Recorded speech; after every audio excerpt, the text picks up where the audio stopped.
आप तक के सभी दर्शक बिंद को हमारे नमस्कार। आज आप तक के रिपोर्टर्स यहाँ पर आया है, रोहित जी को धन्यवाद देते हैं कि भाई एक छोटा से एक बाइट देने के लिए आप यहाँ पे कष्ट करके आया है यहाँ पर। साथ ही साथ मैं यही कहना चाहता हूँ आज का जो है मुद्दा कि हमने इलेक्शन का पहले पूरा अंडमान निकोबार में तथा हर जगह में कांग्रेस पार्टी द्वारा ये एक आवाज़ था कि भाई किसी हालत से भी जो अनएम्प्लॉयमेंट का जो समस्या है अंडमान निकोबार में इसको पूरा करना होगा। हमारे एमपी थे उस ज़माने में, पिछले जो टेन्योर था वो कांग्रेस का एमपी था। हम सभी ने प्रयास करके हमारे पास 10,000 वैकेंट पोस्ट था जिसमें 3,000 को फिलअप किया गया था, बड़ा मुश्किल से, क्योंकि आज देश जानता है मोदी जी का जुमला कि हर साल 2 करोड़ नौकरी देने वाले हैं। मोदी जी जब देश का प्राइम मिनिस्टर बना तब ये सबसे बड़ा जुमला था, उसका तो सभी जुमला है, तो ये सबसे बड़ा जुमला था कि 2 करोड़ नौकरी जो है हर सालाना हमारे अनएम्प्लॉयड जो बच्चे हैं उनको देने का वादा किया था। लेकिन आपने देखा 10 साल के अंदर में, एक 5 साल के अंदर, पिछले 5 साल में 3,000 वैकेंट पोस्ट उसको फिलअप किया गया है। अंडमान निकोबार में अभी तक भी और भी 7,000 वैकेंट पोस्ट पड़ा है। कहाँ गया हमारा बीजेपी का एमपी? एक बात भी नहीं करा। 100 दिन होने वाला है, 100 दिन होने जा रहा है। एमपी ने आज बताइए एक काम किया अंडमान के लिए? कोई काम नहीं है उनका। खाली सिर्फ आप सोशल मीडिया में सुनते रहो वही वॉइस मैसेज कि पार्टी में उसको कोई दिखता नहीं है, पार्टी का कोई कार्यकर्ता उसका बात सुनता नहीं है, पार्टी का बड़ा नेता कोई उनका साथ में कोई संबंध अच्छा नहीं है, ना ऊपर में अच्छा है ना इस अंडमान में अच्छा है। यही दुख हम लोग सब सुनता है। इससे पेट भरेगा? अंडमान का बच्चा को नौकरी मिलेगा? अंडमान का कोई विकास होने वाला है? ये तो होने वाला नहीं है। बहुत मुश्किल है अंडमान के लिए। जो भी यहाँ पे वोटिंग किया है, अंडमान निवासियों से हमारा अनुरोध है कि आपने किसको वोट डाला है, किस व्यक्ति को दिया है। जो व्यक्ति के पार्टी में, उसका संगठन में उसका कोई वजूद नहीं है,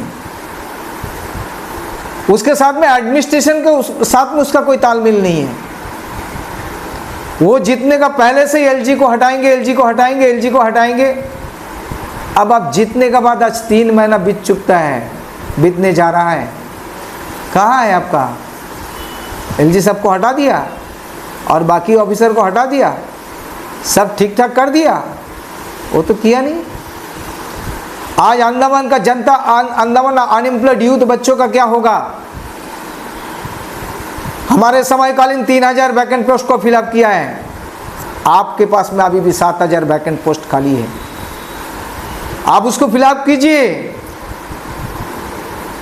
नहीं तो हमारे अंडमान के युवा भाई, अनएम्प्लॉयड यूथ सब रास्ता में, आने वाला दिन में सब रास्ता में निकलेंगे, आपको घेरेंगे, आपको पार्टी को घेरेंगे, पार्टी को कार्यकर्ता को घेरेंगे, पार्टी को नेता को घेरेंगे कि जवाब आपको देना होगा।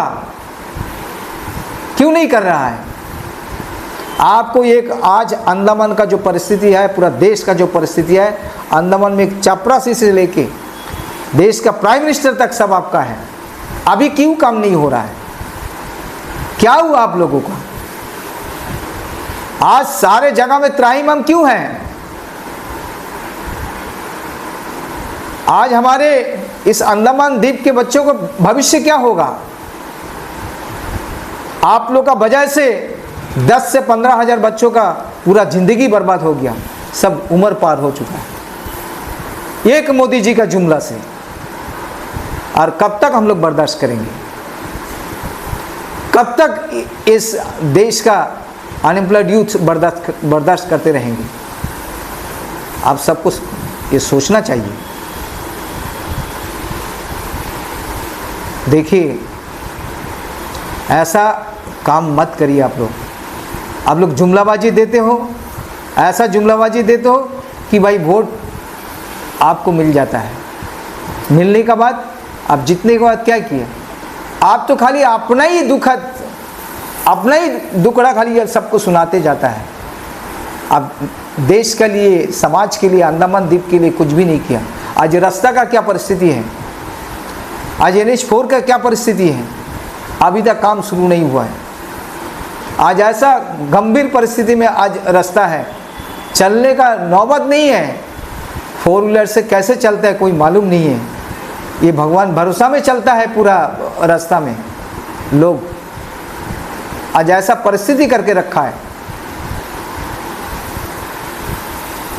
एक तो नौकरी नहीं है, उसके बाद अगर बच्चे कुछ करके प्राइवेटली करके कुछ अगर खाने मांगता है कि भाई ठीक है रोटी रोजगार करने के लिए वो अगर जाता है, वो भी नहीं होता है। आज टूर ट्रैवल्स का क्या हुआ?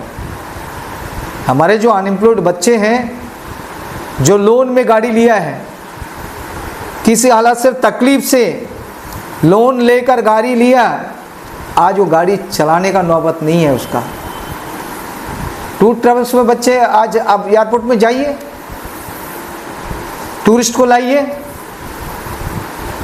ये बीजेपी का कार्यकर्ता को सोचना कि बच्चे किस तरह परिस्थिति में है अभी, क्योंकि अंडमान से जुड़ा हुआ है आप लोग। ये घर घर का एक कहानी है। एक जो बच्चे गाड़ी लेके ट्रैवल्स में दिया है, आज वो बच्चे का नौबत क्या है, आज क्या परिस्थिति है उसका, ये आप लोग को सोचना है। आज एयरपोर्ट में जाएगा, एंट्री फी उसको 48 रुपीज़ लगता है, खाली एंट्री फी 48 रुपीज़। उसके बाद वो गेस्ट के पास जाता है, गेस्ट को लाने जाता है, गेस्ट को ला दिया, उससे बार्गेनिंग हुआ तो गेस्ट जो भी यहाँ पे नज़दीकी जो जेट्टी है, आपका हेडो, आप मेरीन, आप जो भी जगह बोला, 250 से 300 रुपया से ऊपर ज़्यादा नहीं देता है। अब कोई लॉज में लेके गया, 250 से 300 है। 48 रुपीज़ एंट्री फी। जब एग्जिस्ट होता है उसके ऊपर में और 60 रुपीज़ प्लस होता है। आप बताइए, तो उसका 100 रुपये तो ऐसे ही देना है, 110 रुपये तो उसको देना ही पड़ेगा। और ऊपर से अगर 2 मिनट, 4 मिनट, 8 मिनट अगर लेट होता है, क्योंकि गेस्ट आने में होता है, उसका लगेज लेके आना पड़ता है, या तो यहाँ में फ़्लाइट थोड़ा सा 5 मिनट या 10 मिनट लेट में आता है, तो वहाँ में पूरा एंट्री हो जाता है कि भाई 8 मिनट 10 मिनट आपको ज़्यादा हो गया। ज़्यादा हो जाने के बाद उसको और 20 रुपीज़ जो है उसमें ऐड होता है। तो आप सोच के बताइए, जहाँ में 110 उसको ऐसे ही देना पड़ता है, उसमें आज 20 रुपीज़ और फिर प्लस होता है। उसके बाद वो गेस्ट लेके आते हैं, उसको गेस्ट को लेके जाने के बाद जहाँ में पहुँचाते हैं वहाँ में उसको 250 से 300 रुपया। और ये सारा पैसा अगर काटता है तो उसको मिलता है क्या बेचारा? क्या मिलता है? मैं अंडमान एडमिनिस्ट्रेशन से मेरा निवेदन है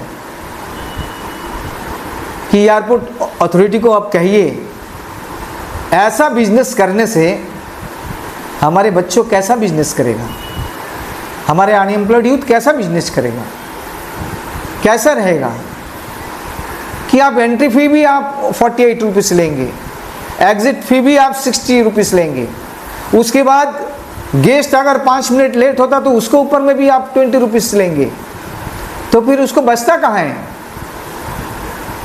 आज बड़ा मुश्किल में है। अंडमान एडमिनिस्ट्रेशन से मेरा निवेदन है, जो पुराना रेट था, जो टूर ट्रैवल्स में जो पुराना रेट था इसका पहले, जो 50 रुपीज़, वो 50 रुपीज़ आप इम्पोज करिए, क्योंकि ऐसे बिजनेस नहीं है। टूरिस्ट नहीं आ पा रहा है, टूरिस्ट का वो फैसिलिटी नहीं मिल रहा है। अंडमान निकोबार में टूरिस्ट का बहुत कमती आने शुरू किया है, क्योंकि आज इतना टिकट का हाई रेट है। चारों तरफ से आप सोचने से अंडमान में भी टूरिस्ट आना उसका आधा हो चुका है। पिछले साल में जो आया और आज का जो शुरुआत है, उससे देखने से बहुत गंभीर परिस्थिति है।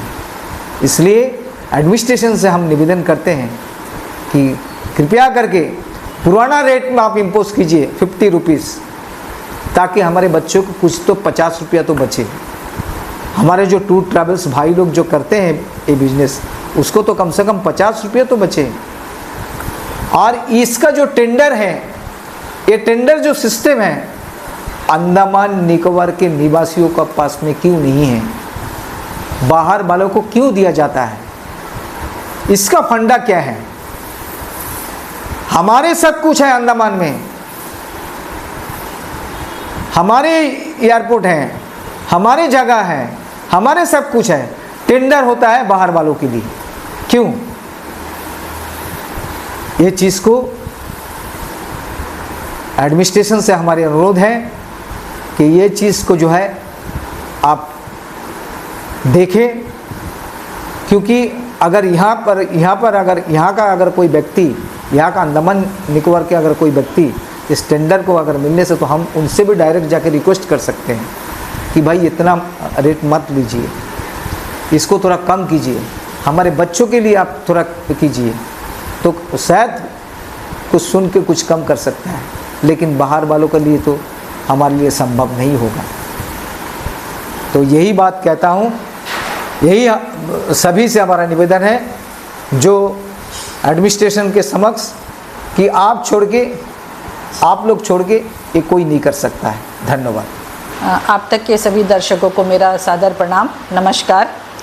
आज हम यहाँ गांधी भवन से एक बहुत ही ज्वलंत मुद्दा जो रोज़गार है उसके विषय में हम कहना चाह रहे हैं। जैसे कि हम जानते हैं कि अगर रोज़गार है तो इंसान ज़िंदा है। तो जब ये भाजपा सरकार जीत कर आई थी, उन्होंने 2 करोड़ नौकरी का वादा किया था। तो मेरे ख्याल से ये एक जुमला था, क्योंकि आज हमारे यहाँ के जो द्वीप के जो युवा है सब रास्ते में घूम रहे हैं, क्योंकि नौकरी नहीं है, उनके पास कोई व्यवस्था नहीं है। अगर कोई भी बच्चा अगर बैंक से लोन लेके किसी भी तरह जद्दोजहद करके अगर लोन लेके अगर कोई भी तरह का बिजनेस करता है, वो ग्रो नहीं कर पाता। आप अभी देख ही लीजिए, अगर कोई गाड़ी लिया, अगर एयरपोर्ट गया, तो देखिए वहाँ पे कई तरह का उनको भुगतान करना पड़ता है, पैसा देना पड़ता है।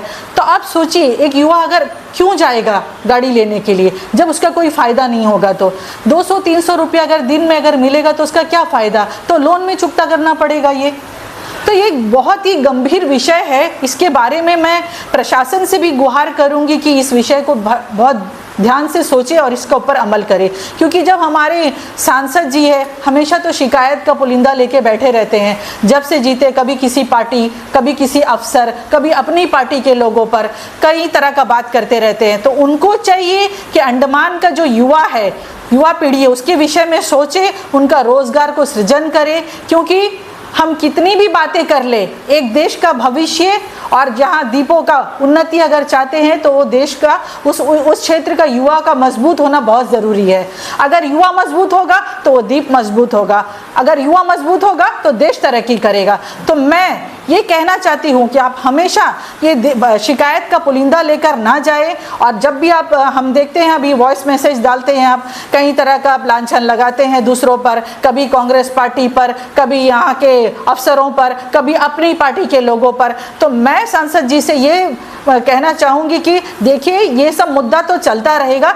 जनता ने आपको चुनकर भेजा हमारी द्वीपों की उन्नति के लिए, विकास के लिए, हमारा देश, हमारे युवाओं का रोजगार के लिए, लेकिन आप इस विषय पे तो खामोश रहते हैं। आपका कोई तरह का कोई वक्तव्य, कोई तरह का कोई बात बाहर नहीं आता।